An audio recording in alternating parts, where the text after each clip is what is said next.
Hello guys, welcome back to study. This is Dheeraj Kumar. Good morning everyone. Guys यहाँ पे एक video में बनाया लास्ट 5 डेज की टिप्स के लिए, और इसके अंदर बहुत ज़्यादा इंपॉर्टेंट टेस्ट मैं देने वाला हूँ सारे सब्जेक्ट के, जैसे साइंस के, इंग्लिश के, मैथ के, रीजनिंग के, और क्या होता है जीके के, क्या क्या चीज़ें हमको पढ़ लेनी चाहिए 5 डेज के विद इन। मैंने बहुत अच्छा से तैयारी कर लिया आपको बताने के लिए। मतलब मैं एनालाइज कर रहा था कि बहुत मतलब प्रीवियस 2-3 साल के मैंने क्वेश्चन देखे कि ज़्यादा क्वेश्चन कहाँ से पूछे जा रहे हैं, तो वो सभी चीज़ें मैं आपको बताने वाला हूँ इस वीडियो के अंदर। तो इसको एक चीज़ मैं बताऊँ आपको कि इस वीडियो को कंटिन्यू करने से पहले 2 चीज़ें हमेशा याद रखना। अगर मैं कोई चीज़ कहता हूं कि ये टॉपिक पढ़ लो, तो इसका मतलब ये नहीं कि दूसरा टॉपिक छोड़ दो। इसका मतलब ये है कि उस टॉपिक को पहले पढ़ो और अच्छे से पढ़ो पूरा। मतलब कि अगर आपका छूट भी गया तो आप इस चीज़ को कवर कर लेना, कहने का मतलब ये होता है, ठीक है। जैसे मैं कह रहा हूँ कि आप वाइज पढ़ लो, तो इसका मतलब ये नहीं कि नरेशन छोड़ दो, सर ने नहीं बोला, ठीक है। तो ये बात नहीं, वाइज पढ़ लो और वाइज को अच्छे से पढ़ लो, कहने का मतलब ये है ताकि क्वेश्चन वहां से ज्यादा पूछे जाते हैं, और साथ में टाइम निकाल के नरेशन को भी रिवाइज कर लेना। बात समझ में आ गई? तो चलो फिर कंटिन्यू करते हैं, टेंशन क्या है। और हाँ, जो जो चीजें मैंने बताई हैं वो सभी चीजें मैं आपको पीडीएफ के तौर पर दे दूंगा टेलीग्राम चैनल पे, टेंशन ना लो, बट समझ लो सबसे पहले क्या क्या चीजें पढ़नी है। और एक चीज मैं कहना चाहूंगा कि जिसने इसने वीडियो को लाइक नहीं किया ना, फट से लाइक करो, क्योंकि बहुत मेहनत लगता है ये सभी चीजें एनालाइज करने में। 2-3 घंटा बैठ के सोचते हैं हम लोग कि देखते हैं पिछली प्रीवियस ईयर के क्वेश्चन की क्या क्या चीजें हैं, तो टाइम लगता है ना। तो आप लाइक करो जल्दी से। तो देखो, सबसे पहले स्टार्ट करेंगे हम लोग सेक्शन 1 के मैथ से। और यहाँ पे गाइस मैं आपको सेक्शन 1 के बारे में बताना चाहता हूँ। अगर आप सेक्शन 2 के बारे में आए हो तो सॉरी, आपका टाइम वेस्ट करने के लिए आप लोग यहाँ से जा सकते हो। रीजन ये ना गाइस कि सेक्शन 2 का मैं पढ़ाता नहीं हूँ, और जो चीज़ मैं पढ़ाता नहीं हूँ तो वो आपको मैं गलत इन्फॉर्म दे नहीं सकता, गलत इन्फॉर्मेशन में दे नहीं सकता। तो सेक्शन 1 के अंदर अपना टारगेट है पूरा इस बार 55 प्लस स्कोर करा जाने का, बिकॉज हम लोग 55 का टारगेट पिछली बार नहीं अचीव कर पाए थे। मेरे स्टूडेंट 50 से 52 तक मार्क्स ला पाए, तो थोड़ा सा अफसोस हुआ। इस बार 55 प्लस स्कोर कराना है। बहुत सारे बच्चों का आ रहा है टेस्ट सीरीज में, ठीक है।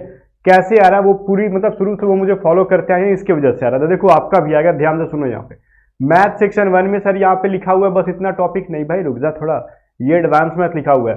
अब यहाँ पे मेंसुरेशन, सर मेंसुरेशन के बारे में मैंने लिखा, तो इसका मतलब ये नहीं कि हम मेंसुरेशन का नोट्स उठाएंगे और लग जाएंगे एकदम, छोटे से छोटे चीज के अंदर घुस जाएंगे एकदम और टाइम वेस्ट कर देंगे, ऐसा नहीं है। आपने जो चीजें पढ़ ली है वो ठीक है। अब 5 दिन बचा है इसके अंदर, इसका मतलब ये नहीं कि 5 दिन में घुसे रहे दिन भर उसी के अंदर मेंसुरेशन के अंदर।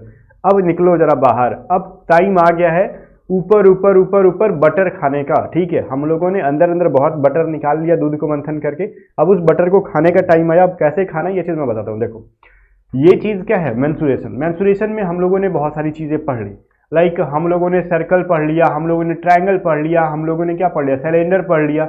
अब सर पढ़ लिया, अब देखो एक चीज मैं बताऊं आपको, आपने डेप्थ में पढ़ा कि बेसिक से पढ़ा, आई डोंट नो, बट मैंने बेसिक से पढ़ाया था और डेप्थ में भी पढ़ाया था। तो आपको करना क्या ना, आपके एग्जाम में डेप्थ में नहीं पूछेगा, आपके एग्जाम में पूछता कैसे सवाल मैं इतना दिन से जानबूझ के नहीं बता रहा था, क्योंकि आप जो अच्छे से पढ़ते नहीं, ठीक है। मुझे पहले टारगेट था आपको पढ़ा दूं, उसके बाद ये चीज इंफॉर्मेशन दूं जिसको सुन के आपको खुशी होगी। मेंसुरेशन से डिफिकल्ट सवाल नहीं पूछेगा, जस्ट आपको सारे फॉर्मूलाइज याद होंगे मेंसुरेशन के, तो आप 1 सेकंड 2 सेकंड के अंदर सवाल बना दोगे। इसलिए गाइस जब आपका काम है, आपने एक नोट्स बनाया होगा ना जिसमें कि पेज बाय पेज बहुत सारे फॉर्मूला अलग, जैसे सर्कल का फॉर्मूला अलग होगा, ट्राइंगल का अलग होगा। अब उन सभी चीजों को आधा घंटा के अंदर एक काम करो, पेज के ऊपर लिखो। यहाँ पे लाइक ये जो पेज है ना, यहाँ पे ट्राइंगल का फोटो दो, सारा फॉर्मूला इतने में नोट कर दो। यहाँ पे सर्कल का फोटो दो, सारा फॉर्मूला नोट कर दो। यहाँ पे क्या, सिलेंडर का फोटो दो, सारा फॉर्मूला। ऐसे 1-2 पेज तैयार करो और जहां पे पढ़ रहे हो वहां पे चिपका दो, ठीक है। अब 5 दिन तक रेगुलर आपको 10 मिनट टाइम देके सारा फॉर्मूला पढ़ना है। ध्यान से सुनो, 5 दिन तक लगातार ये सभी चीजों को, फॉर्मूला को पढ़ना, ताकि सारे फॉर्मूला आपके दिमाग में रहे। और देखना गाइज, आपको डिटेल में जाने की जरूरत नहीं पड़ेगी एग्जाम में। जो फॉर्मूला है ना, बस फॉर्मूला का वैल्यू पुट करोगे, कुछ नहीं। लाइक अगर मैं कह रहा हूं ना कि सर्कल का क्या होता है, परिधि 2πr, ठीक है, तो आपसे पूछ लेगा ना कि 2πr का वैल्यू दिया रहेगा और रेडियस का वैल्यू निकालो, या फिर आपसे जीवा या फिर इसका व्यास का वैल्यू पूछ देगा, तो रेडियस का दुगना कर दोगे। तो उसके लिए हमको बस सिंपल सा लॉजिक है, आप फॉर्मूला रखोगे और देखना गाइस, मैं गारंटी देता हूं कि आपको इसी टाइप का क्वेश्चन पूछेगा, डेप्थ में नहीं पूछेगा। आपको पिछली बार अगर डेप्थ लग रहा होगा, इसका मतलब आपकी प्रिपरेशन अच्छी नहीं थी इसलिए। और ठीक है, तो ये चीज देख लेना। तो ये चीज मैंने बता दिया आपको करना क्या मेंसुरेशन के अंदर। अलजेब्रा पे जरा फोकस करो, अलजेब्रा के थोड़ा सा ध्यान देना। इसमें जो है ना, पहले फॉर्मूला को अलग से लिख लो कॉपी पे, या फिर फॉर्मूला में भी अलजेब्रा का तो मैंने एक ही साथ लिखवा दिया था, या फिर आपने कहीं से भी पढ़ा तो लोग पहले ही लिखवा देते अलजेब्रा। तो इसके फॉर्मूलाज को पहले से रट लो। और सिर्फ अलजेब्रा में फॉर्मूला रटने से नहीं होगा, इसके कुछ क्वेश्चंस का ना एक बार मैं कहूंगा एग्जाम में देखो 5 दिन के अंदर ना कम से कम 2 बार इसको रिवाइज कर लेना, ठीक है।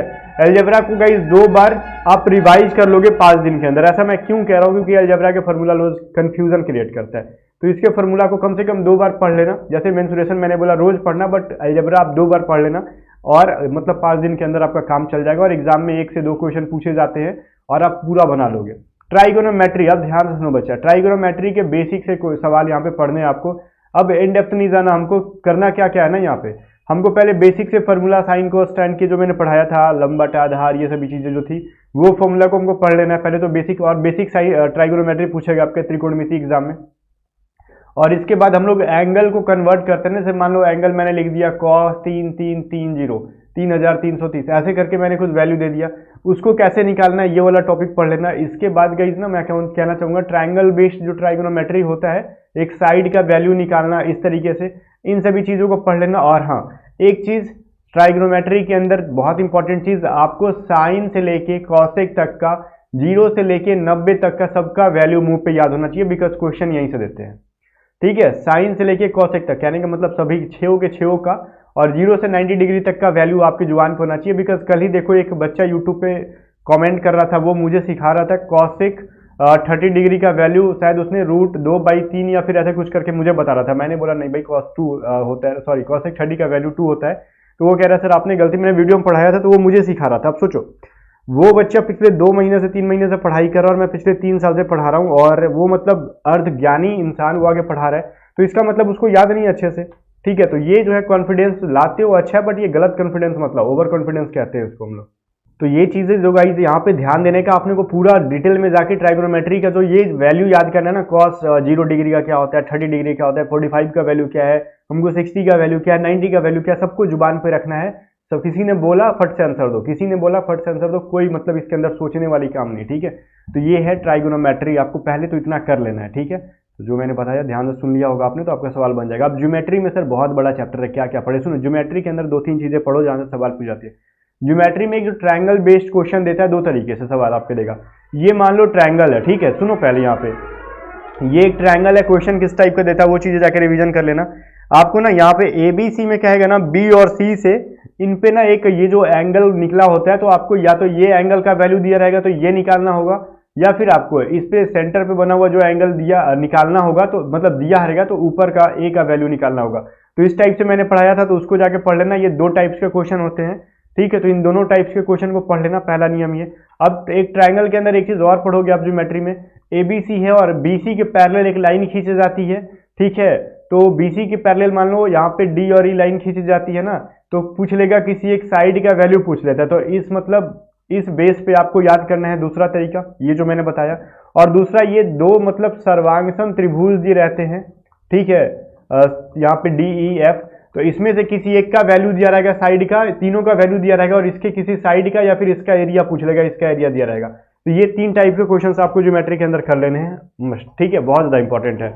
और बाकी इसके अंदर ज्योमेट्री में जहां सवाल पूछेगा तो आपको सर्कल से और ट्रायंगल से इंपॉर्टेंट सवाल पूछता है। ठीक है, और सर्कल से भी बहुत ज़्यादा नहीं पूछेगा, मेनली सवाल पूछता है ज्योमेट्री के अंदर आपको पता है ट्रायंगल से और सर्कल से पूछता है। तो कहाँ से, लाइक स्पर्श रेखा, जिसको हम लोग क्या बोलते हैं, टेंजेंट पॉइंट बोलते हैं, क्या बोलते हो इसको, स्पर्श रेखा जो भी कहते हो आप लोग इसको इंग्लिश में, मैंने हिंदी में पढ़ा है।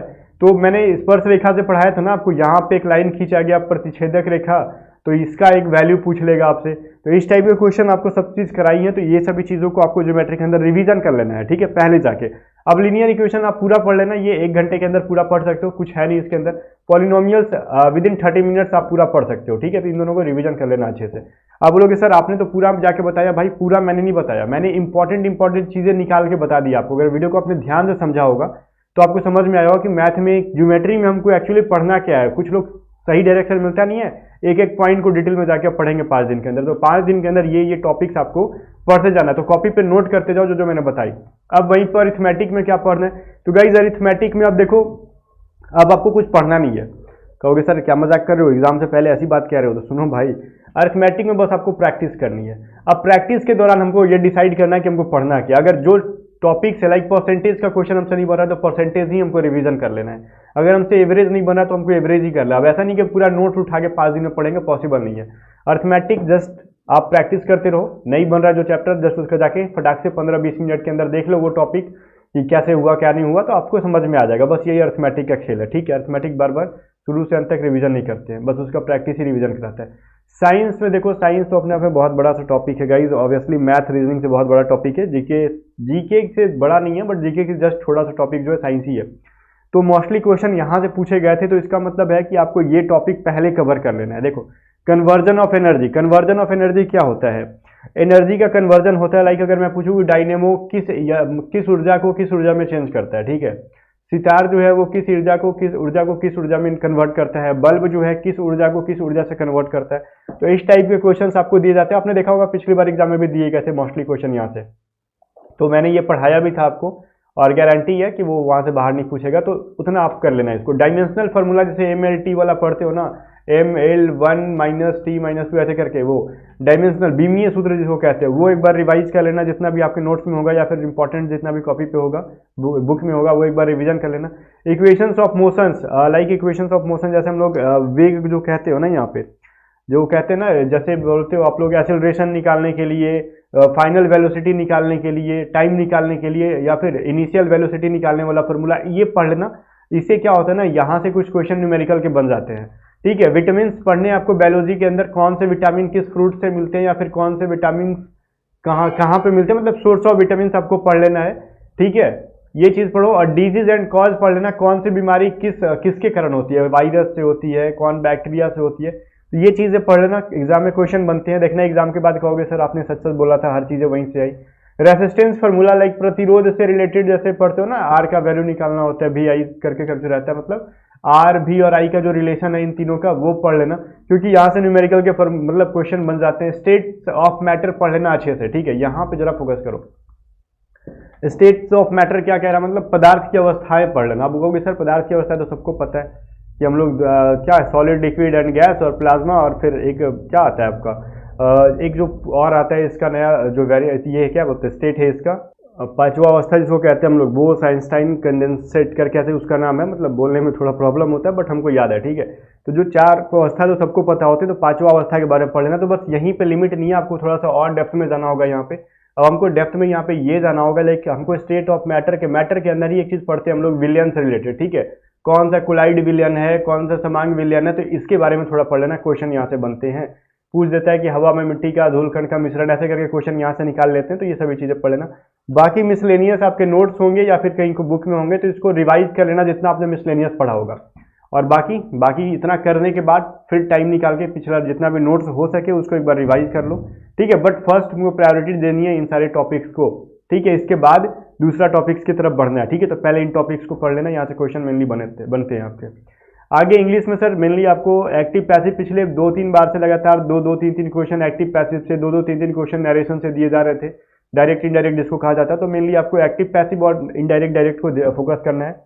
इसके बाद हमको ग्रामर की ओर बढ़ना है, तो पहले प्रीपोजिशन को पढ़ लेना है। प्रीपोजिशन की एक वीडियो मेरी भी आएगी, थोड़ी बड़ी आएगी, थोड़ा सा रुक जाओ, जिसमें कि मैं फिक्स प्रीपोजिशन दे दूंगा आपको, तो आप खुद से भी प्रीपोजिशन एक बार पढ़ लेना। और टेंस, इन सभी 4 चैप्टर्स को पहले पढ़ो, उसके बाद दूसरे चैप्टर्स की ओर बढ़ना। और दूसरे चैप्टर्स की ओर बढ़ोगे तो कंजक्शन पढ़ लेना, एडवर्ब, एडजेक्टिव, लगभग सब तो पढ़ना ही है, बट मेनली हमको इन पे अच्छा सा कमांड करके जाना। एक सही डायरेक्शन में मैं बता रहा हूँ आपको कि आपको सबसे पहले एक्टिव पैसिव पढ़ना है, जहाँ से 2 से 3 क्वेश्चन तो कम से कम पूछे जाएंगे, डायरेक्ट इनडायरेक्ट से 2 क्वेश्चन पूछे जाएंगे, प्रीपोजिशन से 2 पूछे जाते हैं, और टेंस से 1, 2, 3, 4, 6 और 7 क्वेश्चन, मतलब 50% के अराउंड इतने क्वेश्चन इतने चैप्टर से बनते हैं। बाकी एक 1 वर्ड इडियम, तो जितने भी ट्रिकी इंग्लिश में पढ़ाया मैंने उनको कर लेना, ठीक है। पहले आपको इतने टॉपिक्स अच्छे कर लेने, ठीक है। तो ये जो चीजें थी मैंने बताई। अब आपको जीके में बहुत ज्यादा मैं कुछ नहीं कहूंगा, रिवाइज योर नोट्स, जितना भी आपने पहले से पढ़ा है बस उसको रिवाइज करो, बिकॉज इसका कुछ भी यहाँ पे लिमिट नहीं है। फिर भी एक चीज मैं कहना चाहूंगा, ये कोई फिक्स नहीं है, बट मैं आपको बता रहा हूँ, यूजुअली कभी कभार एग्जाम में आते हैं। एटलीस्ट इंडिया के सभी स्टेट्स के बारे में ना, राज्य या फिर यूनियन टेरिटरी जितनी भी है, क्या बोलते हैं उसको, केंद्र शासित प्रदेश, उनके जो है आपको 2-3 चीजें कवर करनी है। उनकी कैपिटल कहाँ पे है, उनका गवर्नर कौन है, और उनका सीएम कौन है, तो ये चीज एटलीस्ट आप कवर कर लेना। और इसके अलावा आप जरा देख लेना, कुछ स्टेट्स और करेंसीज के बारे में पूछ जाते हैं, बट जीके में कोई फिक्स नहीं है गाइज। आप जो जहां से पढ़ा आपने पहले उसको पढ़ लेना, रिवीजन कर लेना। और एक चीज है, लास्ट बट नॉट लिस्ट, ठीक है, लास्ट है बट सबसे ज्यादा इंपॉर्टेंट है कि आप रेगुलर ऑनलाइन टेस्ट सीरीज लगाओ। अभी ऑनलाइन टेस्ट सीरीज लगाओगे, ठीक है, तो इस समय आपकी स्पीड मेंटेन रहेगी। और बेस्ट ऑनलाइन टेस्ट सीरीज मैं बताता हूं आपको कहां से लगाओ। A to Z स्टडी से। A to Z स्टडी की ऑनलाइन टेस्ट सीरीज लॉन्च हो गई है, मतलब कोस्ट गार्ड स्पेशल। ठीक है, एक चीज मैं बताता हूँ, आपने कोविड का वैक्सीन लिया है कि नहीं मुझे पता नहीं, बट ये कोस्ट गार्ड का वैक्सीन जरूर ले लेना। कोस्ट गार्ड का वैक्सीन मतलब A to Z स्टडी का टेस्ट सीरीज, इसको मैं कोस्ट गार्ड का वैक्सीन कहता हूँ, क्योंकि ये लगाने के बाद ना ऑटोमेटिकली 55+ स्कोर हो जा रहे हैं बच्चे के, पता नहीं कैसे। जो भी मतलब ये लगा ले रहा है ना, फिर मतलब ये कह रहा है कि सर हमको ये चीज मिल जा रहा है कि हमको पढ़ना क्या है, एग्जाम में कैसे आता है, क्योंकि ये पूरा टेस्ट जो है ना प्रीवियस ईयर बेस्ड है। तो इसका लिंक डिस्क्रिप्शन में, बाई करना है तो बाई कर लो, और अगर बाई करने में कुछ प्रॉब्लम आता है तो व्हाट्सअप करो, मेरे स्टाफ आपसे कांटेक्ट कर लेंगे 7279047787। बस यहाँ पे व्हाट्सअप करना, कॉल मत करना। और ये टेस्ट हिंदी इंग्लिश दोनों में है, इसका सॉल्यूशन भी है, वीडियो सॉल्यूशन मिल जाएगा आपको। बाकी मिलते हैं नेक्स्ट वीडियो में, बाय बाय। और टेलीग्राम चैनल को ज्वाइन कर लेना, अगर चैनल को सब्सक्राइब नहीं किया तो वो भी कर लेना।